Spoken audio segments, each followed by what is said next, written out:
विद्यार्थी मित्रांनो, प्रकरण पहिले आणि प्रकरण 5वे आपण पूर्ण केले आहे. आज आपण मागील काही भागांचा थोडा विचार करून पुढे जाऊ. प्रकरण पहिल्यामधील स्वाध्यायसुद्धा आपण पूर्णपणे सोडवून घेतलेला आहे, त्यामुळे पहिल्या प्रकरणामध्ये तुम्हाला काही अडचणी नसतील असं मला वाटते. 5व्या प्रकरणातील स्वाध्याय आपला राहिलेला आहे, तो आपण सुरू करून घेऊ. पण आपण त्याआधी प्रकरण दुसरे सुरू करत आहोत. प्रकरण दुसऱ्याचं नाव आहे कारण संकल्पना किंवा कारण म्हणजे काय. मानवी जीवन आणि कारण याचा फार जवळचा संबंध आहे. मग आपण पाहणार आहोत कारण म्हणजे काय. या प्रकरणाचं नाव पाहून, शीर्षक पाहून तुम्हाला असं वाटलं असेल, असं कसं नाव आहे, कारण म्हणजे काय. पण विश्वातील प्रत्येक गोष्टीचं कारण शोधण्याचं काम आपण नेहमी करीत असतो. आणि काही गोष्टींची कारणं आपल्याला समजतात, काही गोष्टींची कारणं शोधण्यात आपण यशस्वी होतो, काही गोष्टींमधला गुंता सोडवण्यासाठी आपण इतरांची मदत घेतो आणि त्याला आपण काही कारण असं म्हणत असतो. कारणाच्या आधी पहिल्या प्रकरणामध्ये आपण कुतूहल, जिज्ञासा, मनन, चिंतन हे सगळे शब्द पाहिले. मनुष्याच्या जीवनामध्ये कुतूहल आणि जिज्ञासा हा जर भाग नसता तर तो कार्यप्रवृत्त झाला नसता, तो कार्यप्रवण झाला नसता, त्याला कुठलंही काम करण्याची इच्छा राहिली नसती. आणि म्हणून तो जे जे काही काम करतो त्याच्यामध्ये तो कारण शोधण्याचा प्रयत्न करीत असतो. आजचं जे व्याख्यान मी तुम्हाला देतो आहे त्यावरच्या नोट्स मी तुम्हाला याआधी पाठवलेल्या आहेत. ज्या नोट्स मी तुम्हाला पाठवल्या त्यावरचा व्हिडिओ आज मी तुम्हाला देत आहे. ज्ञानमीमांसा, नीतिमीमांसा, सत्तामीमांसा या सर्वांचा केंद्रबिंदू जर काही असेल तर तो कुतूहल आहे. सर्व प्राण्यांमध्ये मनुष्य प्राणी हा श्रेष्ठ प्राणी आहे. कारण काय तर त्याला निसर्गाकडून बुद्धी नावाची निसर्गदत्त देणगी मिळालेली आहे. ही बुद्धी त्याला मिळाली, त्यामुळे तो कार्यप्रवृत्त होतो. तो प्रत्येक गोष्टीमधील कारण शोधण्याचा प्रयत्न करतो. मग ज्ञानमीमांसेमध्ये ज्ञान मिळवण्याचं मुख्य कारण जे आहे ते पण कुतूहल आहे. How to live the life, जीवन कसं असावं, जीवन कसं नसावं, जीवन कसं जगावं, जीवनात काय असावं, जीवनात काय नसावं, जीवन कसं यशस्वी करावं, या संबंधी आपण जेव्हा विचार करतो तेव्हा या सर्व गोष्टींचं मूळ कुतूहलात आहे, जिज्ञासेत आहे, मननामध्ये आहे, चिंतनामध्ये आहे. मग मनुष्य आणि कारण याचा फार जवळचा संबंध आहे. असं बघतो पहा आपण की मनुष्य हा बुद्धिजीवी प्राणी आहे आणि त्यातल्या त्यात तो बुद्धिजीवी असूनही समाजशील आहे. समाजशील असल्यामुळे त्याला त्याच्या गरजा सर्व समाजाकडून पूर्ण करून घ्याव्या लागतात. त्याचं दैनंदिन जीवन जगत असताना त्याच्या मनामध्ये अनेक प्रश्न निर्माण होतात आणि हे प्रश्न आचार विचारासंबंधी, नियमित वापराच्या वस्तूसंबंधी, धर्म अधर्म, चांगलं वाईट, नीती अनीती, योग्य अयोग्य, सुंदर कुरूप, अशा सर्व गोष्टींविषयी त्याच्या मनामध्ये अनेक प्रश्न निर्माण होतात आणि तो त्याचा कारण शोधण्याचा प्रयत्न करत असतो. आणि हे कारण शोधण्याच्या प्रयत्नामध्ये महत्त्वाची भूमिका जेव्हा निभावली जाते ती निभावली जाते कुतूहलातून, जिज्ञासेतून. कुतूहल आणि जिज्ञासा हे त्याला त्याचं उत्तर देत असते. आणि मग आपल्या अवतीभोवती असणाऱ्या सर्व प्रश्नांचं कारण शोधण्याचं काम तो करत असतो. सर्व घटना आणि त्याचं कारण तो त्याच्या बुद्धीच्या माध्यमातून शोधत असतो. मग ही कारणं शोधत असताना त्याच्या मनामध्ये अनेक विचार येतात, अनेक प्रश्न निर्माण होतात आणि मग त्यातले काही आपल्या दैनंदिन जीवनासंबंधी असतात. कारणांचा विचार करताना काही प्रश्नांचा विचार आपण करू. तर आपल्या घरामध्ये दैनंदिन जीवनामध्ये आपण ज्या वस्तू वापरतो त्यामध्ये radio, T V, fridge, washing machine, press, mixer, गॅसची शेगडी, गाडी, चारचाकी, अशा अनेक गोष्टी आपण वापरतो. आणि या सर्व गोष्टी वापरत असताना ही उपकरणे कधी कधी बंद पडतात आणि मग ती योग्य रीतीने जेव्हा काम करत नाही तेव्हा आपल्या मनामध्ये एक प्रश्न निर्माण होतो, याचं कारण काय असेल?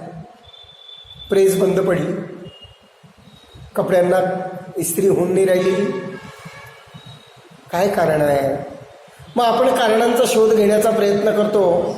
इलेक्ट्रिकची ती वायर पाहतो, त्या वायरमध्ये काही प्रॉब्लेम आहे का ते पाहतो. मग वायरमधला प्रॉब्लेम नाही तर मग आता प्रेसमध्ये प्रॉब्लेम आहे. मग प्रेसमध्ये त्याची काही कॉईल गेली असेल का, हे गेलं असेल का, ते गेले असेल का, आपल्याला करमत नाही. ते जोपर्यंत त्या कारणाचा शोध आपण घेत नाही तोपर्यंत आपल्याला ते कळत नाही.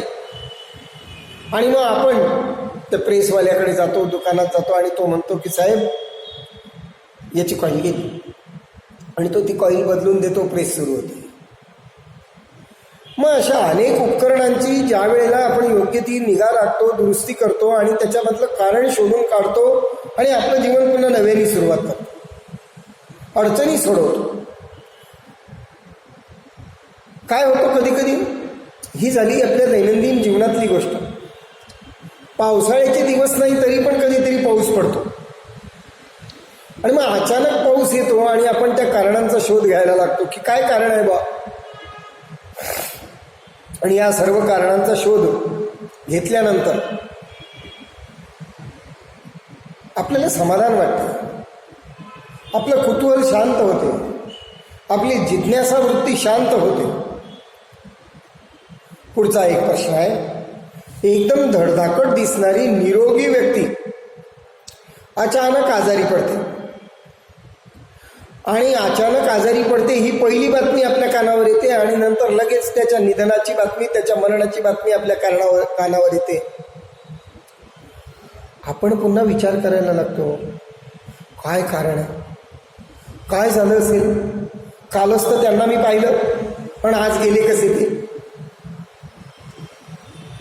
थोडा वेळ आजारी पडले आणि लगेच त्यांच्या मरणाची बातमी आपल्याला कळते, काय कारण असेल? मग अशा अनेक कारणांचा शोध आपण घ्यायला लागतो. हे सगळे प्रश्न कुतूहलातून निर्माण झालेले असतात, हे सर्व प्रश्न जिज्ञासेतून निर्माण झालेले असतात. आता विद्यार्थ्यांना तुमच्या शाळेविषयी बोलतो. वर्षभर अभ्यास करत नाही, वेळेवर पिरियड अटेंड करत नाही आणि ऐन परीक्षेच्या वेळी मग तुम्हाला टेन्शन येते. घरचे सर्व म्हणतात की वर्षभर अभ्यास केला नाही आणि ऐन परीक्षेच्या वेळी तुला टेन्शन येऊन राहिलं. वर्षभर अभ्यास केला असता तर, जसं इंग्रजीमध्ये एक म्हण आहे, स्टिच इन टाइम सेव्हज नाही.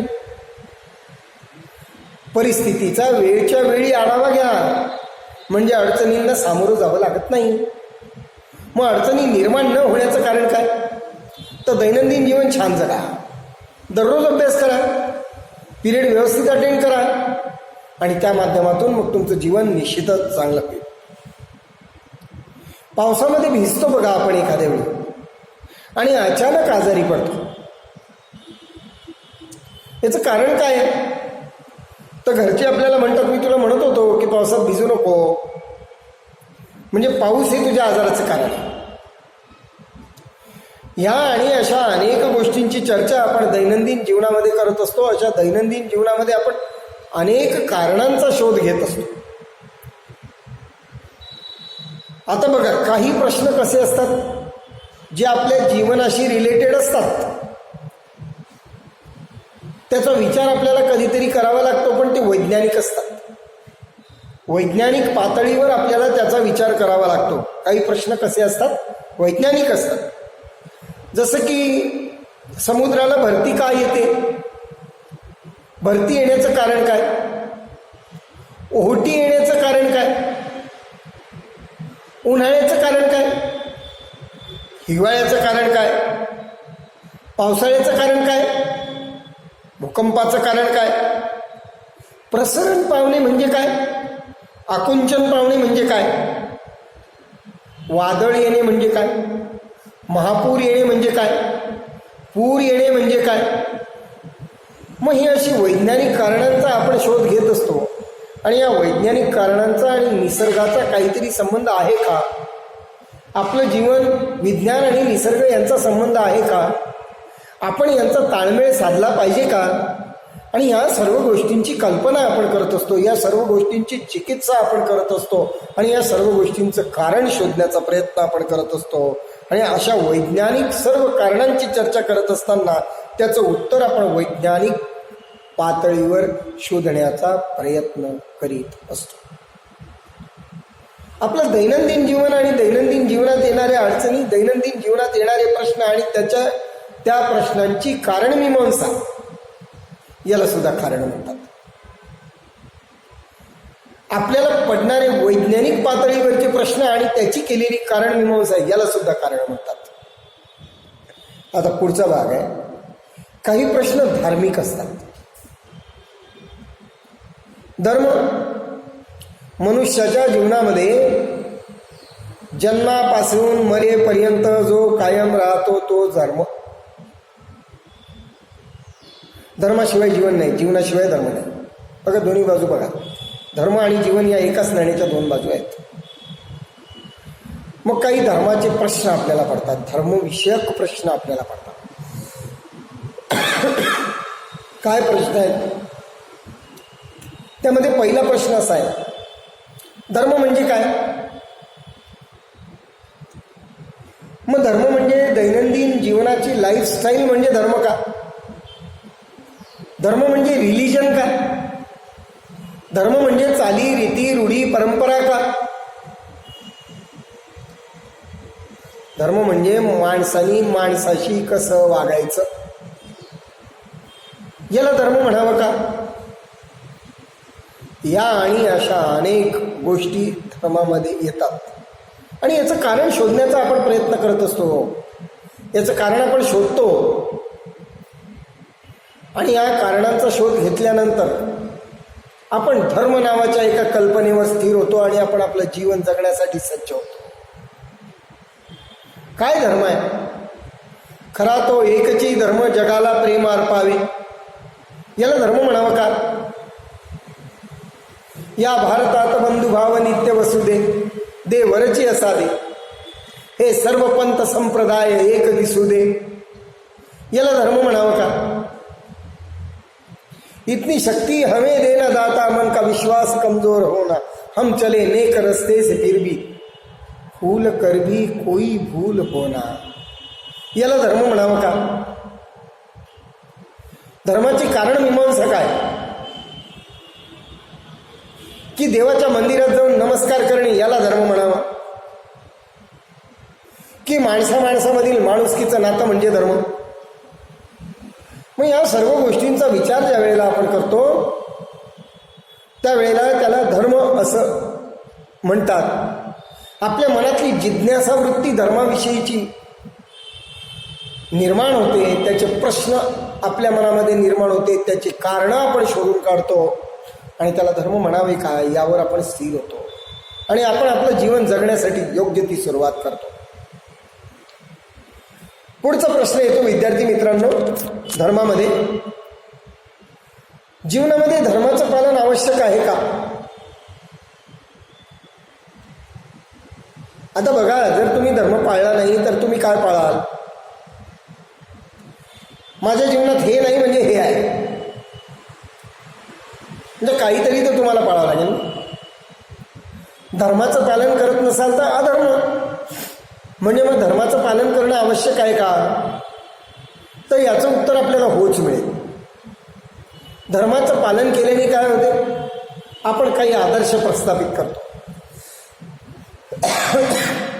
आणि या आदर्शातून समाज घडत असतो, कुटुंब घडत असते, राष्ट्र घडत असते, मी स्वतः घडत असतो. मग धर्माचं पालन करणं आवश्यक आहे का? यस, हो असं उत्तर मिळते आपल्याला. आणि मग आपण धर्माच्या माध्यमातून जीवन जगतो आणि यशस्वी जीवन करण्याचा प्रयत्न करतो. धर्माच्या माध्यमातून तिसरा प्रश्न आपल्या मनामध्ये निर्माण होतो, पाप म्हणजे काय? पापाची एकच व्याख्या करतो मुलांना मी, विद्यार्थी मित्रांनो. मंदिर तोडो, मस्जिद तोडो, लेकिन किसी का दिल ना तोडो. मन जपायची आहेत आपल्याला. मंदिरात गेले नाही चालेल, मस्जिदीत गेले नाही चालेल, देवाला नमस्कार नाही केला चालेल, पण एकमेकांची मनं आपल्याला जपायची आहेत. मग एकमेकांचं मन तोडणे याला आपण पाप असं म्हणू.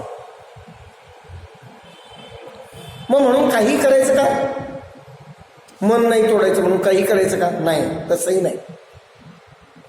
मग या ज्या सर्व गोष्टी, या ज्या सर्व गोष्टी येतात त्याला आपण पाप असं म्हणतो. बरं, पुण्य म्हणजे काय?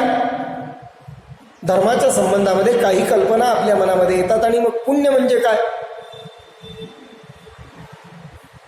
तर पुण्याची व्याख्या सुद्धा अशी आहे, आपल्या सामाजिक जीवनामध्ये आपल्याला जे काही चांगलं करता येईल ते करायचं. इतरांना आपल्याकडून त्रास झाला नाही पाहिजे, आनंद मिळाला नाही तरी चालेल. आपण कोणाला आनंद नाही देऊ शकलो तर चालतं, पण आपल्यामुळे कोणाला दुःख नाही झालं पाहिजे, याला आपण पुण्य म्हणू. पुन्हा धर्माच्या संदर्भात एक प्रश्न येतो बा, स्वर्ग म्हणजे काय? आता स्वर्ग हा अनुभवाच्या पलीकडचा विषय आहे. खरोखर स्वर्ग अस्तित्वात आहे का, असा एक प्रश्न आपल्या मनामध्ये निर्माण होईल. मग स्वर्ग म्हणजे काय? आनंद. मग जीवन जगताना आनंद निर्माण करणे याला आपण स्वर्ग म्हणतो आणि छान जीवन जगतो. ज्याने त्यांनी ज्याच्या त्याच्या पद्धतीने स्वर्गाची व्याख्या करणे आणि आपलं छान जीवन जगणे. अनुभवाच्या पलीकडे काही आहे का? अनुभवाच्या पलीकडे काही असू शकते का? खरंच रेडिओ, टी व्ही आणि पिक्चर्स याच्यामध्ये जो काही स्वर्ग दाखवतात तसा काही स्वर्ग असतो का? असे अनेक प्रश्न आपल्या मनामध्ये पडतात आणि आपण त्याचं उत्तर शोधण्याचा प्रयत्न करतो. त्याला आपण त्याची कारणं शोधण्याचा प्रयत्न आपण करतो. धर्मासंबंधीचे असे अनेक प्रश्न आपल्या मनामध्ये निर्माण होतात. मग नरक म्हणजे काय? जिथं दुःख मिळतं ते नरक. पण असं काही अनुभवाच्या पलीकडचं असं विश्व असेल का? ईश्वर असतो का? स्वर्ग असेल का? इंद्र असेल का? यम असेल का? तिथे शिक्षा मिळत असते का? आणि हा जो सर्व भाग आहे हा धर्माच्या माध्यमातून आपण विचार करत असतो, त्याचे कारण शोधण्याचा प्रयत्न आपण करत असतो. मग त्याचा पुढचा प्रश्न निर्माण होतो आपल्या मनामध्ये, चांगल्या कर्माची चांगलं फळं आणि वाईट कर्माची वाईट फळं मिळतात. याचं कारण काय? कसं आहे विद्यार्थी मित्रांनो, आपण बाभूळ पेरली तर त्याला काटेच निर्माण होणार आहेत. आंबा पेरला तर आंबेच निर्माण होणार आहे. म्हणून आपण आपलं कर्म चांगलं करायचं आहे. आणि आपलं कर्म म्हणजे कृती, ॲक्शन. दैनंदिन जीवन जगत असताना आपण आपलं कर्म आपल्या स्वतःसाठी चांगलं करायचं आहे. इतरांनी चांगलं म्हणावं म्हणून नाही करायचं. माझ्या स्वतःसाठी मला सगळं चांगलं वागायचं आहे, हा जो भाग आहे त्याला आपण चांगलं कर्म असं म्हणतो. वाईट कर्म आणि चांगलं कर्म यात काय फरक काय? संतोष आणि विघ्न संतोष यात काय फरक आहे? संतोष म्हणजे इतरांच्या सुखामध्ये आनंदी असणे आणि विघ्न संतोष म्हणजे काय? तर इतरांच्या दुःखामध्ये मी स्वतः आनंदी होणे.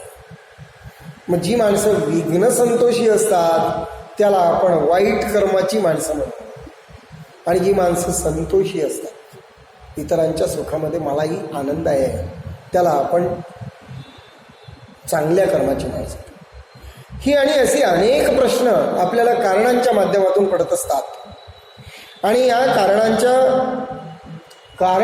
कारण शोधून घेतल्यानंतर आपण आता कारणांच्या प्रकारांची चर्चा करणार आहोत. प्रत्येक घटनेला काही कारण असते आणि यालाच कारण संकल्पना असं म्हटलेलं आहे. या कारण विचारांची चर्चा आपण यापुढील तासामध्ये करू. धन्यवाद. कारण म्हणजे काय हे आपण आता पाहिले. कारण विचार हा जो भाग आहे तो आपण यानंतरच्या तासामध्ये पाहू.